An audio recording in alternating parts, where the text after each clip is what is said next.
पूर्णिया की मांग भी हम लोग कर रहे हैं। आज कलराज मिश्र का यहाँ आने का एकाएक प्रोग्राम बना।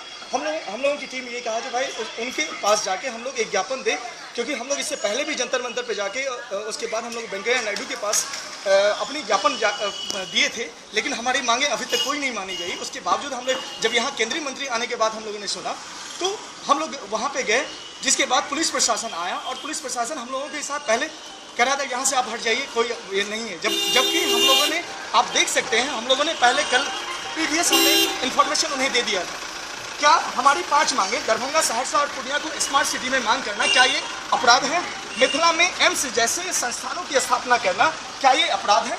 दरभंगा से हवाई सेवा आरंभ हो जाए भारत सरकार के द्वारा, क्या ये अपराध है? दरभंगा में IT पार्क की स्थापना करना, क्या ये अपराध है? दरभंगा में ट्रिपल IT की स्थापना की जाए, क्या ये मांग अगर अपराध है तो हम लोगों का गुनाह है? अगर इसी हमारे कार्यकर्ताओं को जबरदस्ती उस्काया गया, जब हमारे कार्यकर्ता नहीं उससे वहां से नहीं हटने को तैयार हुए, उसके बाद उन्हें मारा गया। और एक लड़का अविनाश झा जो है, अविनाश झा को वो दाढ़ी बढ़ाए हुए थे, उनका दाढ़ी पकड़ के नोचा गया, कहा तुम आतंकवादी हो। क्या इस देश में दाढ़ी बढ़ाना एक आतंकवादी का निशानी है? क्या ये संविधान में कहीं लिखा गया है कि दाढ़ी बढ़ाने वाला व्यक्ति आतंकवादी होगा? क्या बिहार पुलिस इस तरह की बर्ताव करेगी? क्या एक साधारण सा व्यक्ति, एक स्टूडेंट, एक छात्र जो अनूप कुमार मैथिल है, एक पतला सा लड़का है, क्या उसे गर्दन पकड़ के पूरी तरह से दबाना, क्या अगर उसकी डेथ होती उसकी जिम्मेवार कौन होता? बिहार सरकार या भारत सरकार या दिल्ली पुलिस? क्या हिटलर शाही है? क्या इस देश में लोकतंत्र खत्म हो गया? अगर खत्म हो गया तो हम लोग इस देश छोड़ के चले जाएं। अगर नहीं खत्म हुआ तो क्या उस पर कार्रवाई भारत सरकार या बिहार सरकार अभी उस पर क्या कार्रवाई कर रही है? यही हमारी डिमांड है। सबसे पहले उस पुलिस अधिकारी को जिसने ये घटना की है उस पर क्या कार्रवाई आप कर रहे हैं, इसे हमें तुरंत जवाब चाहिए, अन्यथा इससे भी उग्र आंदोलन होगा। अब वो जमाना चला गया जब नेता आके ठगते चले जाते थे, अब वो जमाना खत्म हो गया।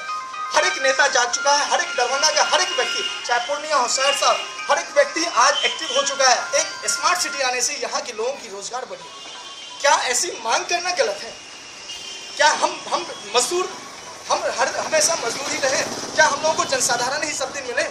क्या हम लोग अपनी जगह पे, अपनी मातृभूमि पे, अपने मिथिला में जहाँ पे हमने पैदा लिया वहाँ पे हम काम नहीं कर सकते? क्या हम वहाँ पे स्वरोजगार उत्पत्ति नहीं कर सकते? क्या वहाँ पे हम कोई इंडस्ट्री नहीं लगा सकते? अगर ऐसा करना गुनाह है तो वास्तव में हम लोगों ने गुनाह किया, हम लोगों पे कार्रवाई होनी चाहिए। अगर दाढ़ी बढ़ाना एक अपराध है, अगर दाढ़ी बढ़ाने वाला व्यक्ति आतंकवादी है, क्या इस देश में चाहे वो हिंदू हो, मुस्लिम हो, क्या अगर उन्होंने दाढ़ी अगर बढ़ाया, अविनाश झा नाम का लड़का अगर दाढ़ी बढ़ा के यहाँ पे घूम रहा है, क्या वो आतंकवादी है? इस पर निष्पक्ष जांच होनी चाहिए। बिहार सरकार से एक ही मांग है, इस पर निष्पक्ष जांच करके जो भी पुलिसकर्मी इसमें शामिल है उस पर अवलंब कार्रवाई की जाए। क्या नाम आपका? कमलेश मिश्रा, महासचिव हूँ मिथिला स्टूडेंट यूनियन का।